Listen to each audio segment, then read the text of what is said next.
Shalom Bapak Ibu. Pada pagi hari ini kita akan sama-sama kembali untuk mendengarkan kebenaran firman Tuhan.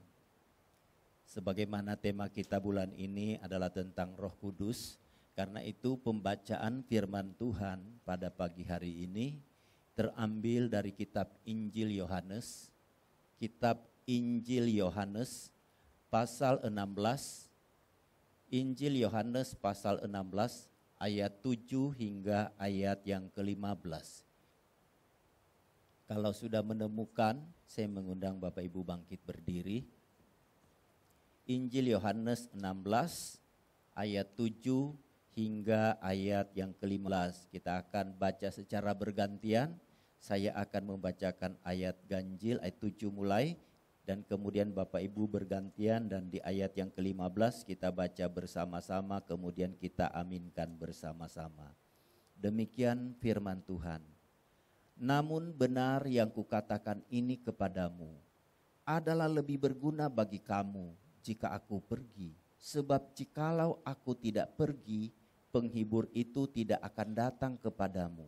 Tetapi jikalau aku pergi, aku akan mengutus dia kepadamu.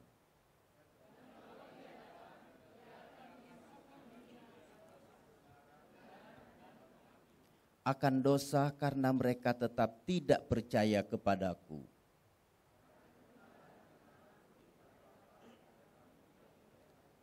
Akan penghakiman karena penguasa dunia ini telah dihukum.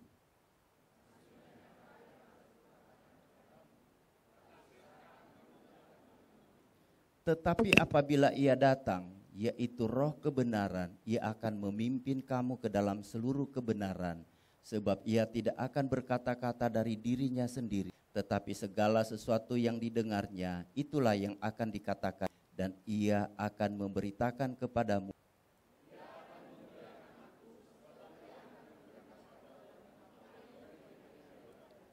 Sama-sama, segala sesuatu yang Bapa punya adalah aku punya. Sebab itu aku berkata, ia akan memberitakan kepadamu apa yang diterimanya daripadaku. Amin. Saya persilakan duduk. Dari ayat firman Tuhan yang kita baca, Injil Yohanes pasal 16 ayat 7 hingga ayat yang ke-15, maka saya memberikan judul khotbah saya pada pagi hari ini adalah peran Roh Kudus bagi kita orang yang percaya, atau peran Roh Kudus bagi orang percaya.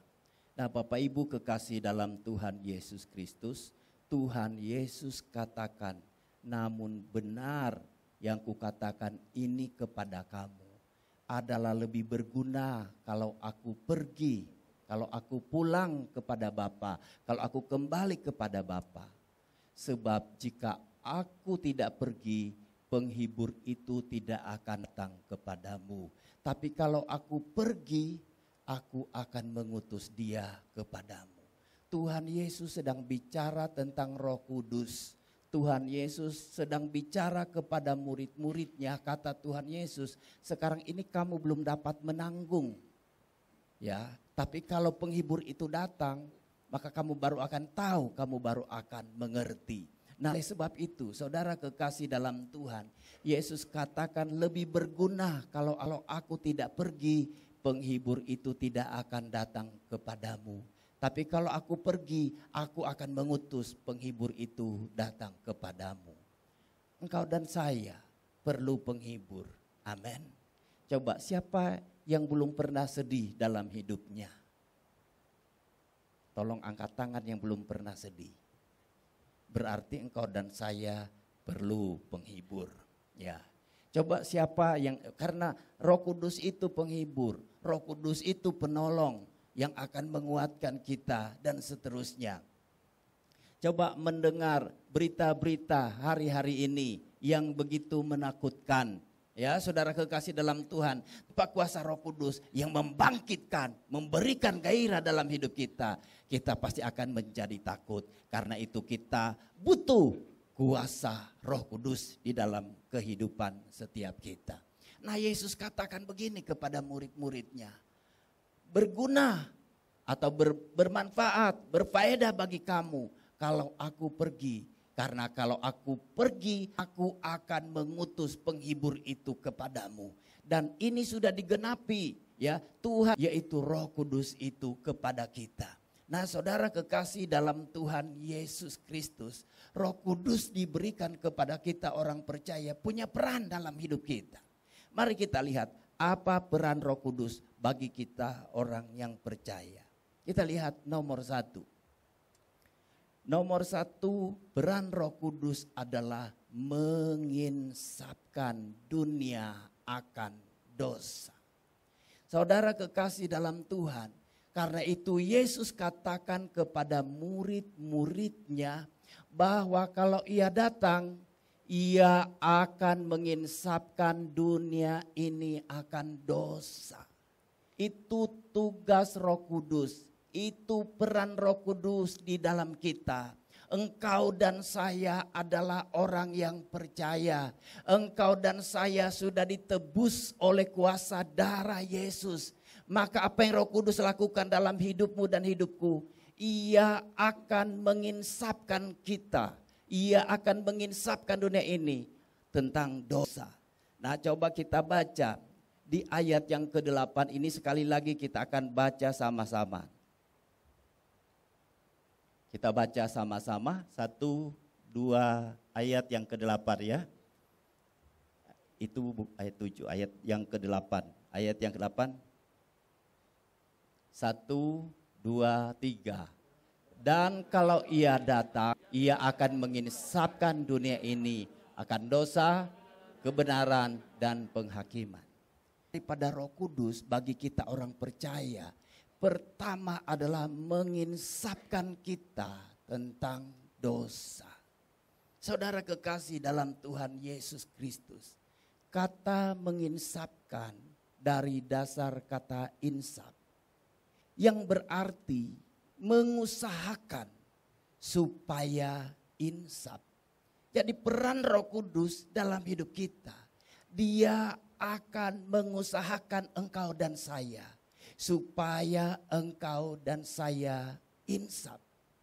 Supaya engkau dan saya sadar, supaya engkau dan saya paham, supaya engkau dan saya sampai pada pertobatan. Itu peran daripada Roh Kudus. Karena itu engkau dan saya yang sudah ditebus oleh kuasa darah Yesus, engkau dan saya pasti akan berurusan dengan Roh Kudus. Ketika ada sesuatu yang tidak beres di dalam hidup kita, Roh Kudus pasti akan mengejar engkau dan saya. Karena memang perannya adalah ya bahwa ia akan berusaha, ia akan mengusahakan sampai kita sadar. Amin. Karena itu Roh Kudus itu harus kita hargai dalam hidup kita. Karena ia akan mengusahakan sampai kita insaf. Itu perannya. Nah saudara kekasih dalam Tuhan, untuk supaya kita insaf, Roh Kudus itu punya tahapan-tahapan untuk membuat kita insaf. Kalau kita membaca Ibrani pasal 12, di sana Tuhan katakan pertama, ia akan menegur kita dengan lembut. Karena itu, karena tempat Roh Kudus itu di hati nurani kita, saudara harus dijaga.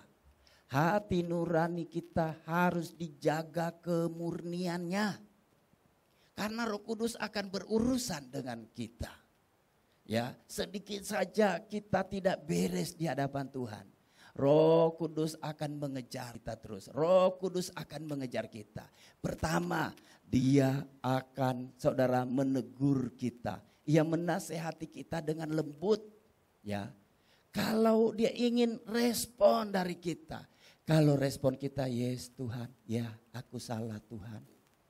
Ya sudah, berarti kita sudah sadar pada titik itu. Nah saudara kekasih dalam Tuhan. Tapi kalau di segi itu kita juga belum sadar. Tuhan akan naik ke level berikutnya. Apa level berikutnya? Saudara kekasih dalam Tuhan, mari kita membaca kitab Ibrani pasal 12 ayat 5 dan ayat yang ke-6. Ini penting peran Roh Kudus di hati kita orang percaya.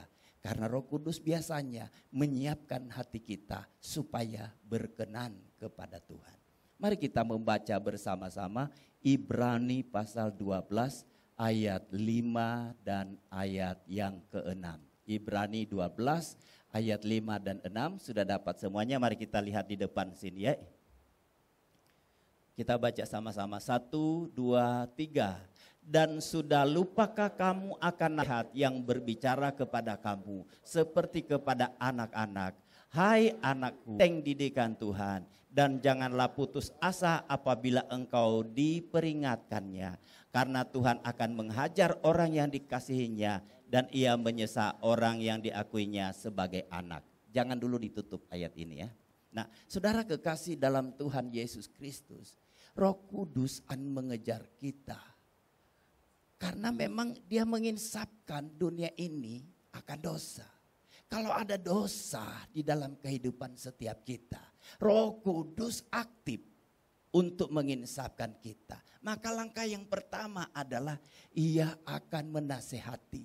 Ia akan memperingati kita dengan lembut sampai kita sadar. Sampai kita bertobat. Tapi kalau di level itu kita masih belum mau berubah, saudara kekasih dalam Tuhan, akan ada level berikutnya. Tuhan kemudian mengajar. Karena itu, kenapa saudara kekasih dalam Tuhan? Kadang Tuhan ajar kita, tapi kita masih belum sadar-sadar. Ya, kadang Tuhan ajar kita, ekonomi kita morat-marit, tapi tidak karena memang dosa, ya tidak. Tapi banyakkan kadang karena kesalahan kita. Tidak gampang, tidak sering. Kadang rumah tangga kita digoncangkan. Karena ada segi yang salah, ada segi dosa yang Roh Kudus lagi sedang beritahukan. Tapi kita tidak mau merespon dengan positif. Ya tidak sering juga. Kadang dalam hubungan kita satu dengan yang lain, kita tidak enak. Kadang kenapa saudara kekasih dalam Tuhan? Karena kadang ada dosa yang Tuhan, yang Roh Kudus sedang kejar-kejar supaya kita selesaikan. Tapi tidak semua yang saudara kekasih dalam Tuhan, tapi banyakkan yang seperti itu. Nah saudara kekasih dalam Tuhan, apa yang Roh Kudus lakukan? Karena dia mau insafkan kita, sampai kita insaf. Karena itu dia menegur pertama. Tapi kalau teguran itu tidak diresponi dengan positif, kata Tuhan, aku menghajar kamu. Ya saudara kekasih dalam Tuhan, kadang kita tidak sadari Tuhan sedang menghajar kita. Karena itu saudara kekasih dalam Tuhan, waktu Tuhan menghajar kita, respon kita harus positif dengan Tuhan. Ya, gak usah lihat orang lain. Kita tidak perlu ngurusi orang, tidak perlu. Yang penting bagaimana diri saya berkenan kepada Tuhan. Itu yang nomor satu. Yang kita kejar bagaimana kitanya dengan Tuhan. Gak usah lihat orang lain. Dan jangan terpengaruh dengan orang lain. Diri kita saja dengan Tuhan. Ya karena memang aku disapkan. Jadi kita harus terus, respon kita harus positif terus dengan Roh Kudus. Ketika Roh Kudus menginsapkan kita, yes Tuhan.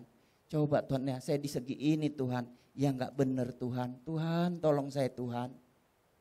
Aku mau sadar Tuhan, aku mau sadar Tuhan, aku mau sadar Tuhan. Nah kita jangan cari kambing hitam. Jangan bilang ini gara-gara istri saya begini, ini gara-gara suami saya begini, ini gara-gara anak saya begini. Ini gak usah, tidak perlu. Yang penting bagaimana kitanya dengan Tuhan aja, saudara kekasih dalam Tuhan.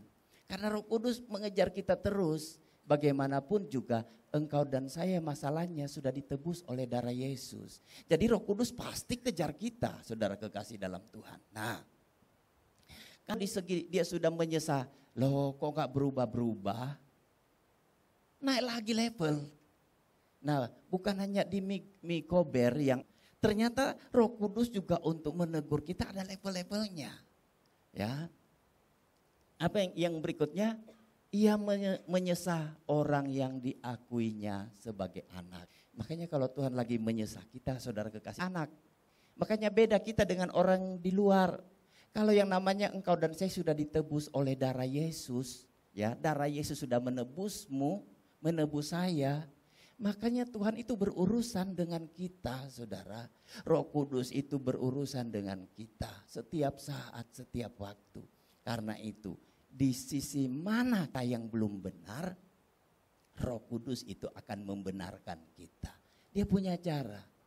Dia nasihati dulu kita dengan lembut sampai kita, yes Tuhan, ya memang di sini salah saya Tuhan. Aku mau berubah. Tapi kalau kita nggak respon positif, Tuhan naik lagi level berikutnya. Ya, dia katakan dia hajar kita. Apa yang dia hajar? Kadang bisa aja kesehatan kita, kadang ekonomi kita, rumah tangga kita, hubungan kita, dia hajar sama Tuhan. Ya, tapi sekali lagi tidak selalu begitu, tapi banyak kan seperti itu. Ya, nah saudara kekasih dalam Tuhan, loh kata Tuhan, ini nih si Demetrius ini kok nggak sadar-sadar juga. Sudah aku nasihati dengan baik. Dia tetap saja mengeraskan hati. Oh ini Demetrius ini perlu tak hajar dulu. Masih keras kepala juga. Kata Tuhan. Ini siapa tahu dengan ini dia akan bertobat. Akhirnya Tuhan menyesah kita. Nah saudara kekasih dalam Tuhan. Saudara sekarang saya tanya. Mau pilih level mana? Mau level Tuhan menyesah atau Tuhan menghajar atau Tuhan menegur kita dulu. Pilih salah satu, coret yang tidak perlu saudara kekasih dalam Tuhan. Karena itu saya setiap saat, setiap waktu, hari-hari ini saya bilang Roh Kudus. Ingatkan Roh Kudus di sisi mana yang aku salah, yang gak benar. Tolong Roh Kudus ingatkan saya. Saya enggak mau engkau harus menghajar saya dulu baru saya bertobat Tuhan. Saya enggak mau Tuhan sampai engkau harus menyesah saya dulu Tuhan. Tolonglah saya Tuhan. Biar supaya saya selalu sadar. Tuhan lihatlah hati nuraniku. Supaya hati nuraniku tetap tulus dan bersih di pemandangan engkau. Tolong Tuhan, tolong Tuhan. Supaya segala sesuatu apapun yang sedang terjadi. Supaya hatiku tetap benar di pemandangan engkau. Kenapa Daud dipilih oleh Tuhan? Karena hatinya benar di hadapan Tuhan. Nah tidak bisa ditipu. Sekalipun mungkin kita di depan kita baik. Ya Tuhan lihat hati masalahnya. Tuhan lihat motivasi kita masalahnya. Kalau motivasi kita tidak benar di pemandangannya. Nah Roh Kudus itu intervensi terus. Roh Kudus mulai datang dia menginsapkan. Karena memang perannya mau menginsapkan kita. Karena itu saudara kekasih dalam Tuhan Yesus Kristus ini penting bagi kita. Jangan sampai Tuhan sudah menegur kita tetap saja mengeraskan hati. Tuhan sudah hajar kita. Tetap saja kita mengeraskan hati. Sampai Tuhan akhirnya sesah kita. Gak berubah-berubah. Akhirnya kita hanya putar-putar di situ saja hidup kita. Muter-muter di situ. Ayo kita naik ke level yang lebih lagi saudara. Amin. Naik level lagi. Ya, naik lagi. Ya, ingat teknologi semakin maju. Kekristenan kita, iman kita harusnya naik lagi. Naik ke level lagi, naik terus. Nah, saudara kekasih dalam Tuhan. Nah, ketika Tuhan menegur kita, ketika Tuhan menghajar kita, ketika Tuhan menyesah kita, apa yang harus kita lakukan?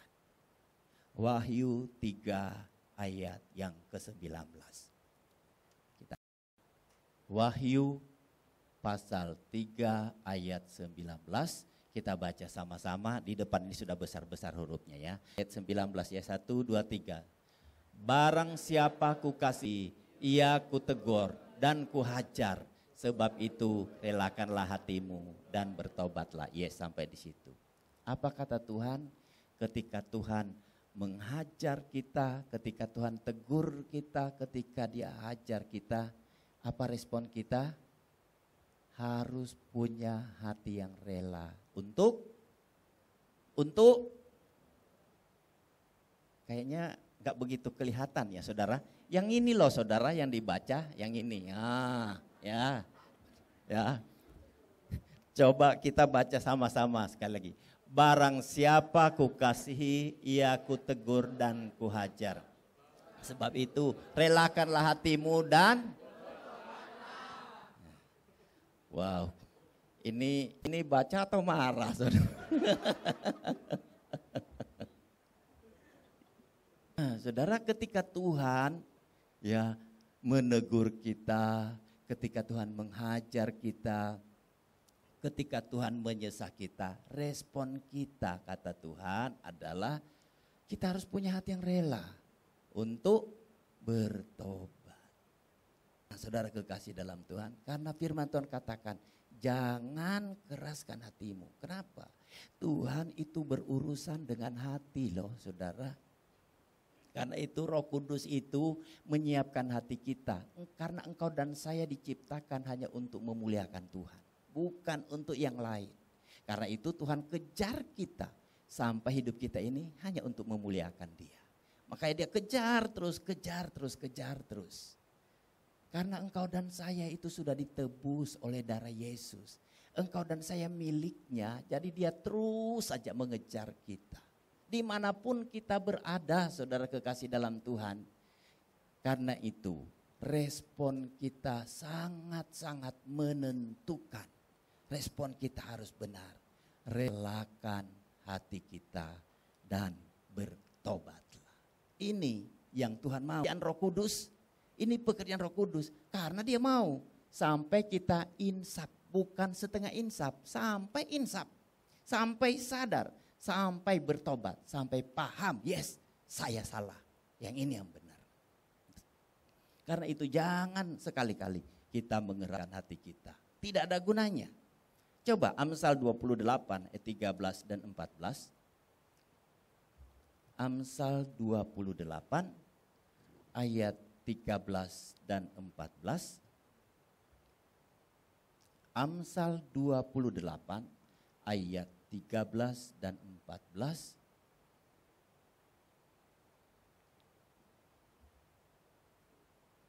Amsal 28. Kita baca sama-sama sekali lagi. 1, 2, 3. Siapa menyembunyikan pelanggarannya tidak akan beruntung. Tetapi siapa mengakuinya dan meninggalkannya akan disayangi. Berbahagialah orang yang senantiasa takut akan Tuhan, tetapi orang mengeraskan hatinya akan jatuh ke dalam malapetaka. Ini Tuhan firmankan. Saudara, kenapa respon kita ketika Roh Kudus sedang berurusan dengan hati kita, kita harus terbuka. Karena kata Tuhan, siapa yang menyembunyikan pelanggarannya pasti tidak akan beruntung. Ya. Terus kemudian, tetapi siapa mengakui dan meninggalkannya akan disayangi. Tinggal kita memilih, kok gampang. Mau kita tetap menyembunyikan pelanggaran kita atau kita mau terbuka kepada Tuhan. Ya, karena kalau kita mau terbuka dan kita kemudian bertobat, kita pasti disayangi. Berbahagialah orang yang senantiasa takut akan Tuhan. Tetapi orang yang mengeraskan hatinya akan jatuh ke dalam malapetaka. Saya tidak mau sampai kita harus jatuh ke dalam malapetaka. Karena itu saya tidak mau mengeraskan hati. Ketika Roh Kudus, karena memang Roh Kudus itu tugasnya menginsafkan, saudara. Terus Dia akan terus berurusan dengan kita. Tuhan itu mengejar kita loh, saudara kekasih dalam Tuhan. Dia terus sampai kita menyerah total kepada Dia. Nah, saudara kekasih dalam Tuhan Yesus Kristus, sekali lagi Roh Kudus ini menginsafkan. Dia berurusan dengan hati nurani kita. Semua orang punya hati nurani. Karena itu Dia itu berurusan bukan di segi luarnya, tapi di hati nuraninya ini. Karena itu saudara kekasih dalam Tuhan, jangan kita sembunyikan. Tuhan tahu. Karena Roh Kudus tugasnya menginsafkan. Kalau hati kita beres, saudara kekasih dalam Tuhan, firman Tuhan katakan dalam Amsal 4 ayat 23, jagalah hatimu dengan segala kewaspadaan. Dari situ terpancar kehidupan. Hati kita benar, posisinya benar hati nurani kita, pasti akan terpancar kehidupan. Nggak usah takut menghadapi COVID-19. Yang penting hatimu beres, hati kita betul nurani kita beres, nggak ada sesuatu ganjil. engkau pasti akan tenang dimanapun engkau pergi, kemanapun. Tapi jangan disengaja, misalnya sudah tahu, ini orang sudah kena COVID-19, wah saudara kekasih dalam Tuhan, enggak. Kecuali saudara seorang penginjil yang bernama, kalau tidak salah, ya. Waktu ada virus di Afrika, saudara kekasih dalam Tuhan, banyak orang yang mati, tapi virus itu ditaruh di tangannya langsung mati. Kenapa? Dia penuh dengan kuasa. Mungkin tingkat iman kita belum sampai ke situ, tapi sedang menuju ke situ. Amin. Karena itu, kalau iman kita menuju ke situ, Tuhan berurusan dengan hati nurani. Hati nurani harus tetap pastikan tidak ada ganjalan apa-apa. Karena kalau ada ganjalan, saudara kekasih dalam Tuhan, Yesaya 59 ayat 1 dan 2 di sana katakan begini. Tangan Tuhan tidak kurang panjang untuk menyelamatkan. Telinganya tidak kurang tajam untuk mendengar. Tapi yang merupakan pemisah antara engkau dan Allahmu ialah segala dosamu. Kejahatan kita membuat ia menyembunyikan diri terhadap doa-doa kita. Karena itu pastikan hati nurani kita setiap hari beres terus.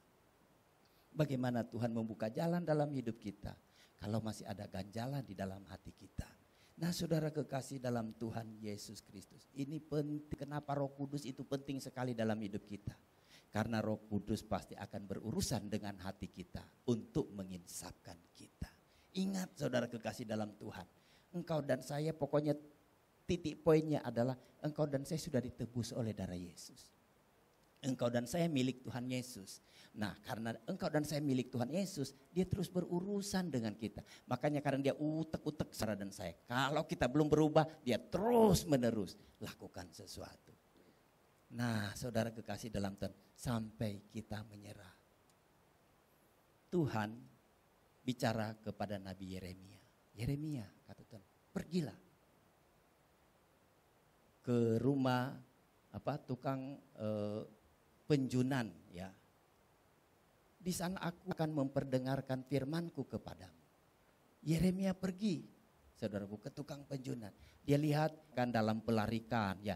Apabila bejana yang dia buat itu pecah hancur, dia akan mengambilnya lagi dan terus dia membentuknya menjadi seperti yang sang penjunan inginkan.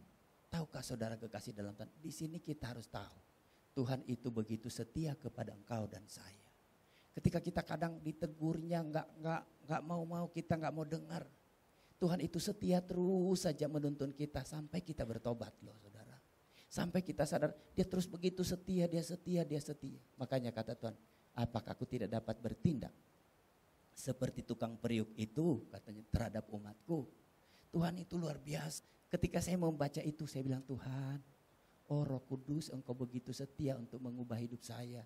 Sekalipun saya ini keras hati Tuhan.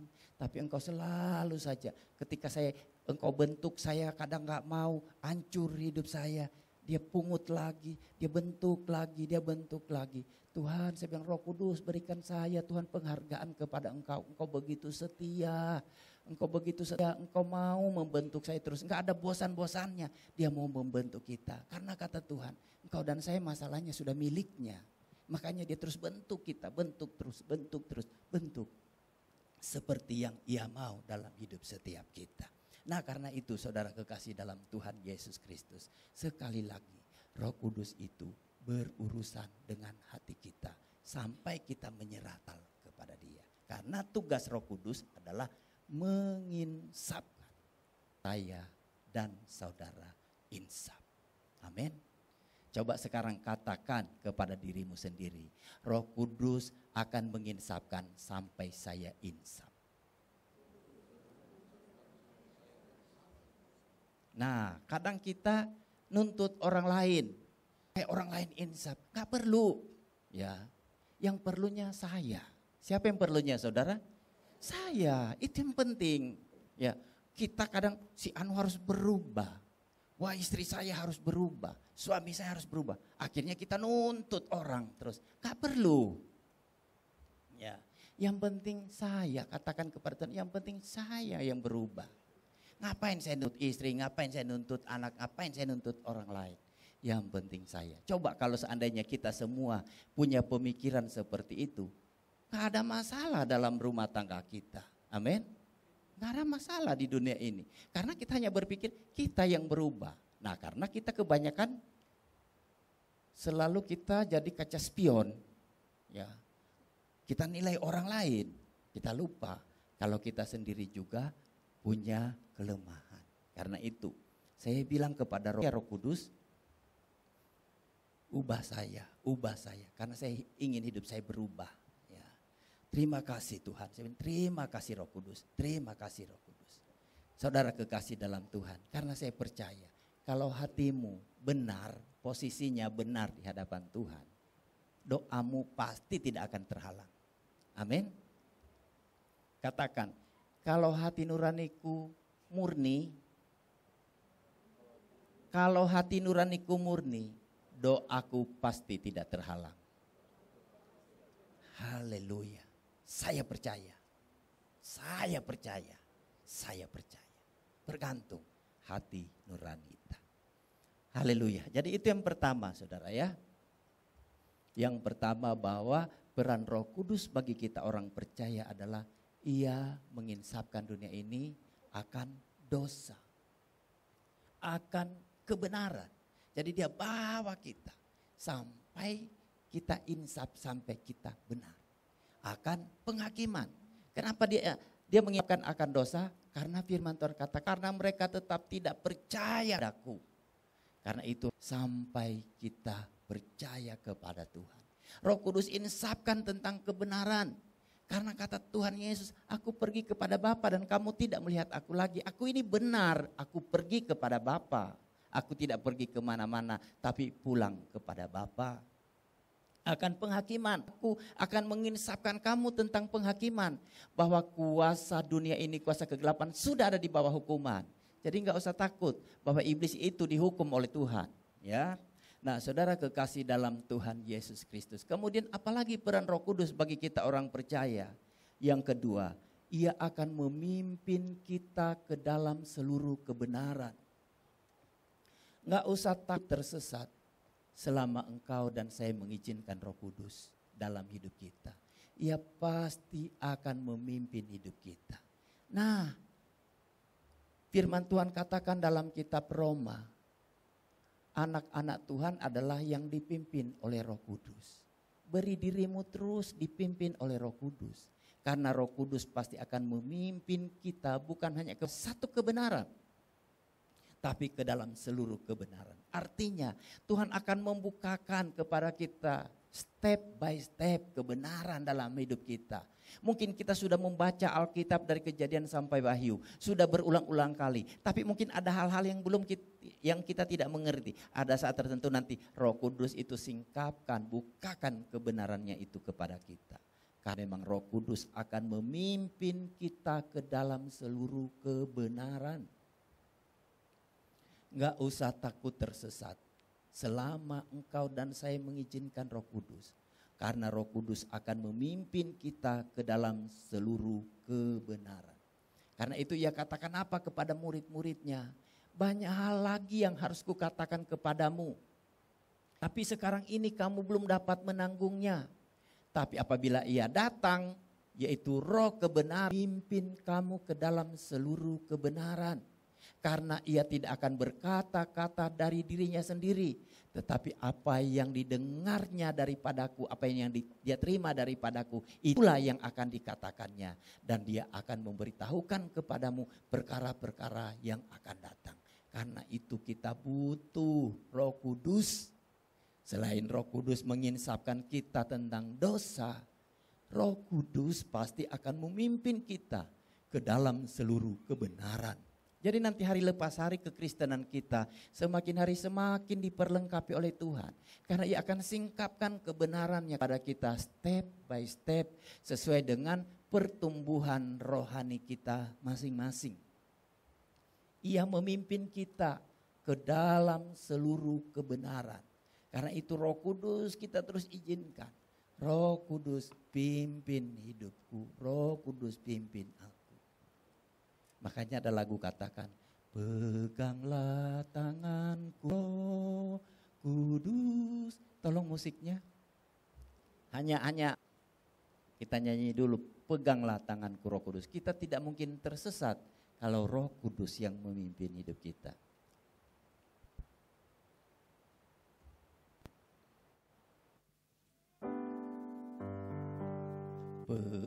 Peganglah tanganku Roh Kudus setiap hari. Ku tak dapat jalan sendiri tanpa Roh-Mu.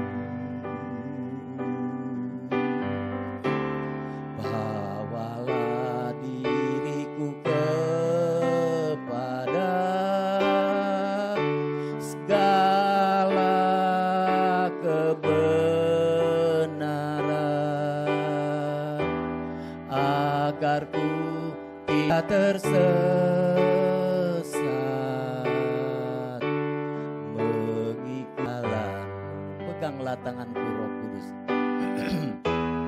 Peganglah tanganku Roh Kudus setiap hari. Ku tak dapat jalan sendiri tanpa Roh-Mu. Bawalah diriku kepada segala kebenaran,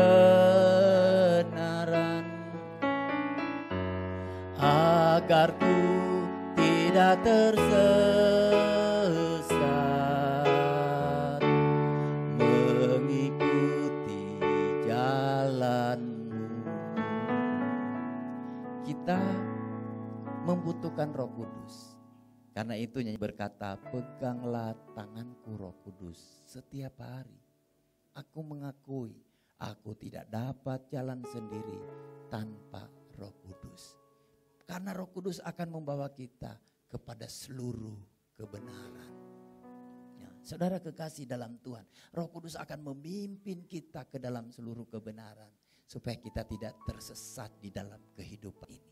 Saudara kekasih dalam Tuhan Yesus Kristus, Roh Kudus akan memimpin kita ke dalam kebenaran. Nah, hidup kita benar atau tidak, yang menilai Roh Kudus, bukan kita. Karena itu tiap hari harus selalu katakan, Roh Kudus benarkan hidupku, benarkan hidupku, benarkan hidupku, benarkan hidupku, benarkan hidupku. Pimpin aku Tuhan. Ketika kita membaca dalam kitab Raja-Raja, bagaimana Hizkia baik, benar di mata Tuhan. Kalau kita membaca kitab Ayub, bagaimana Ayub itu benar di mata Tuhan. Kita harus selalu iri dan kita harus selalu berkata, kapan saya Tuhan, kapan saya Tuhan. Jadi irinya iri positif ya, jangan iri negatif.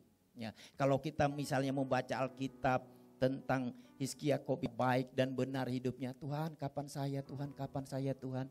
Nah lihat kalau Ayub hidupnya benar di mata Tuhan. Nah biasanya kalau yang negatif itu lebih cepat diikuti orang daripada yang positif. Kecuali jemaat GKSI, House of Blessing.